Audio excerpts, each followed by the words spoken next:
우리에게 주신 말씀은 예레미야 40장 1절에서 6절까지의 말씀. 예레미야 40장 1절에서 6절까지의 말씀입니다. 우리 먼저 한 목소리로 1절부터 6절까지의 말씀을 함께 봉독하겠습니다. 사령관 느부사라단이 예루살렘과 유다의 포로를 바벨론으로 옮기는 중에 예레미야도 잡혀 사슬로 결박되어 가다가 라마에서 풀려난 후에 말씀이 여호와께로부터 예레미야에게 임하니라. 사령관이 예레미야를 불러다가 이르되 내 하나님 여호와께서 이곳에 이 재난을 선포하시더니 여호와께서 그가 말씀하신 대로 행하셨으니 이는 너희가 여호와께 범죄하고 그의 목소리에 순종하지 아니하였으므로 이제 이루어졌도다. 이 일이 너희에게 임한 것이니라. 보라, 내가 오늘 내 손에 사슬을 풀어 너를 풀어주노니 만일 내가 나와 함께 바벨론으로 가는 것을 좋게 여기거든 가자, 내가 너를 선대하리라. 만일 나와 함께 바벨론으로 가는 좋지 않게 여기거든 그만두라. 보라, 온 땅이 내 앞에 있나니 내가 좋게 여기는 대로 옳게 여기는 곳으로 갈지니라 하니라. 예레미야가 아직 돌이키기 전에 그가 다시 이르되 너는 바벨론의 왕이 유다 성읍들을 맞도록 세운 사반의 손자 아히감의 아들 그드라에게로 돌아가서 그와 함께 백성 가운데 내가 옳게 여기는 곳으로 가거나 할지니라 하고 그 사령관이 그에게 양식과 선물을 주어 보내매 예레미야가 미스바로 가서 아히감의 아들 그드라에게로 나아가서 그 땅에 남아있는 백성 가운데서 그와 함께 살리라. 아멘. 예레미야는 백성들 사이에 섞여서 포로로 지금 붙잡혀 바벨론으로 끌려가던 중에 이 시위대장에 의해서 발견돼서 석방하게 된 내용입니다. 드디어 예레미야의 예언대로 하나님의 심판이 진행이 되었고 어제 말씀처럼 주전 586년 그리고 587년경에 예루살렘, 남유다는 멸망하게 되었습니다. 여러분이 생각하실 때 이 예루살렘의 멸망한 이유는 무엇이라고 생각하시나요? 오늘 40장에서 그 원인과 결과를 아주 확실하게 보여주고 있습니다. 예루살렘의 멸망의 원인은 3절에 나와 있습니다. 너희가 여호와께 범죄하고 그의 목소리에 순종하지 아니하였으므로. 제가 월요일 새벽에도 말씀드렸듯이 계속적으로 이 순종에 대해서 말씀드리고 있습니다. 원인은 간단합니다. 하나님의 말씀에 순종하지 않았기 때문에 심판하시는 것이죠.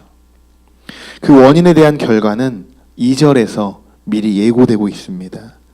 내 하나님 여호와께서 이곳에 이 재난을 선포하시더니.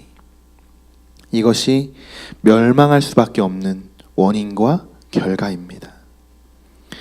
예레미야서를 비롯해 예언서들은 이스라엘을 백성들에게 신명기에서 규정하고 있는 언약의 준수를 요구합니다. 하나님과의 언약을 준수하고 여호와의 말씀에 순종할 것을 선지자들을 통해서 하나님은 계속적으로 말씀하셨습니다. 그러나 우리가 이스라엘의 역사를 통해 보면 알듯이 그들은 순종하기보다 불순종하는 모습들을 더 많이, 더 쉽게 찾아볼 수 있습니다.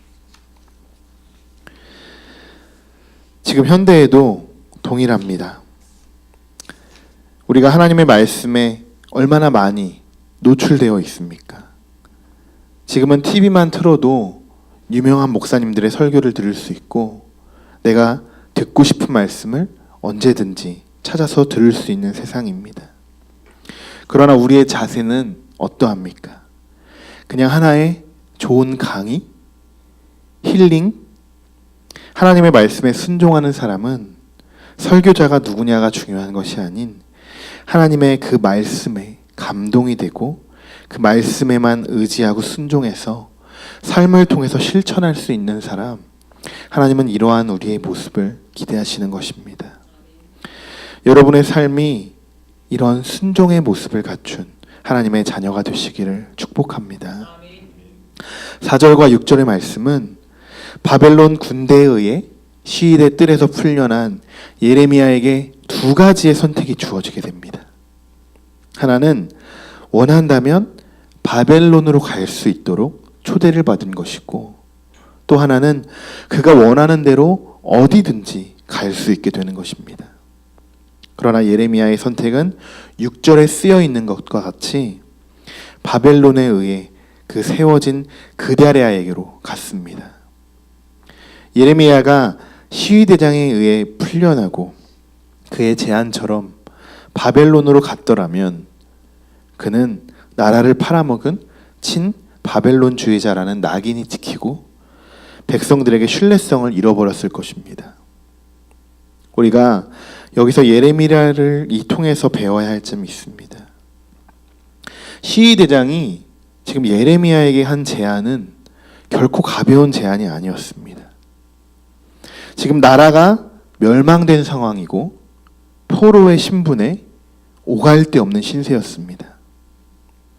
이런 상황에 바벨론으로 가자는 제안이 오고 어느 곳이든 너가 갈 수 있는 곳으로 가라고 제안이 옵니다. 여러분이라면 이런 제안에 어떻게 대답하시겠습니까? 이제 앞으로의 삶은 누가 봐도 불행한 삶이 기다리고 있습니다. 저도 솔직히 이런 상황이 주어진다면 물론 예레미야처럼 선택하는 것이 하나님의 뜻이고 맞겠지만 그 선택하는 과정까지는 결코 쉽지는 않을 것 같습니다. 성도 여러분, 예레미야는 자신이 전하는 예언의 결과에 따라 백성들이 겪는 그 고통을 그 본인 스스로도 몸소 겪은 것입니다. 믿는 사람들은 삶 속에서 하나님의 말씀을 실천하는 사람들입니다. 만약에 예레미야가 이 시위대장의 그 제안을 받아들이고 바벨론으로 갔다면 마치 세월호의 선장처럼 침몰하는 배를 등져버리고 뛰쳐나오는 그 선장과 별반 다를 게 없다는 것을 우리는 볼 수 있습니다.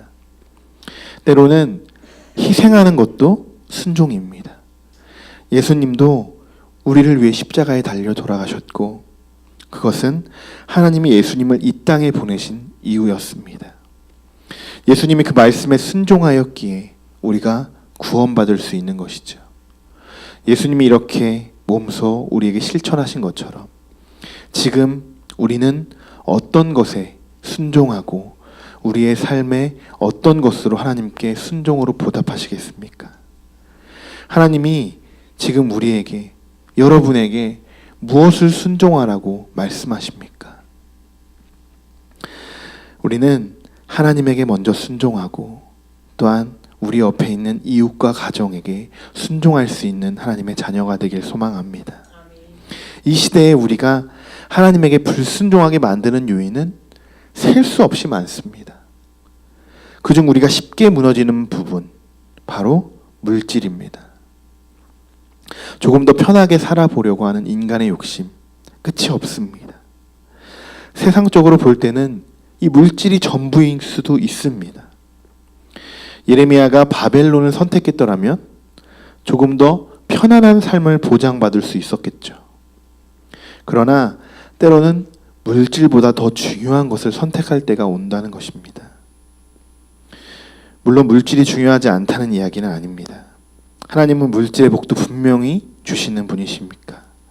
그러나 오늘 제가 말씀드리는 것은 언제 무엇을 어떻게 선택하느냐에 따라 그 결과가 달라진다는 것입니다. 그 결과, 그 순간의 상황들을 우리가 잘 선택하고 판단할 수 있도록 우리는 늘 하나님께 지혜를 구하는 그런 주님의 자녀가 되어야 합니다. 지금 당장은 손해를 보는 것 같아도 예레미야처럼 하나님께 순종하는 길을 선택하는 분들은 반드시 더 큰 축복을 받을 줄 믿습니다. 마치 그 삶이 더 불행할지라도 하나님이 보시기에는 그 길이 맞다고, 하나님이 걸어가야 할 길이 그 길이 맞다고 말씀하시면 그것이 우리 삶 속에 가장 큰 축복인 줄 믿습니다. 사무엘상 2장 7절에 이런 말씀이 있습니다. 여호와는 가난하게도 하시고 부하게도 하시며 낮추기도 하시고 높이기도 하시는도다. 이러한 하나님을 신뢰하시면서 가난한 길과 낮은 곳을 선택하는 우리들에게 부하게 하시고 높여주시는 하나님을 경험하시기 바랍니다. 이것이 성경에서 말하는 올바른 방법입니다. 이 모든 것은 하나님이 하시는 줄 믿습니다.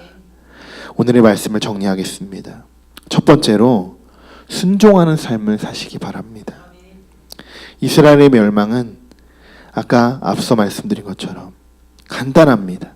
하나님의 목소리에 순종하지 않음에서 시작되는 것입니다. 두 번째로 선택의 기로에 놓여 있을 때 하나님의 기준으로 선택하시기 바랍니다. 예레미야에게 더 좋은 제안들이 들어왔지만 그 뜻은 하나님의 뜻이 아니었기에 거절할 수 있었던 것입니다. 여러분에게도 더 좋은 제안, 수없이 우리가 편하게 살 수 있는 제안들이 우리에게 마구 들어올 것입니다. 그럴 때마다 이것이 하나님의 올바른 뜻인가? 이것이 하나님이 내가 걸어갈 수 있는 길로 인도하여 주시고 계신가? 그것을 늘 살펴 우리가 판단하고 그리고 선택하시기를 바랍니다. 그것이 힘들지라도 기도로 묵상하고 선택하면 하나님께서 더 좋은 길로 인도하여 주실 믿습니다. 세 번째, 희생할 수 있어야 합니다. 예수님이 우리를 위해 희생하신 것처럼 우리도 가족과 이웃을 위해 희생할 수 있어야 합니다. 희생할 수 있다는 것은 그 안에 사랑이 포함되어 있다는 것입니다. 사랑이 없으면 희생할 수 없습니다.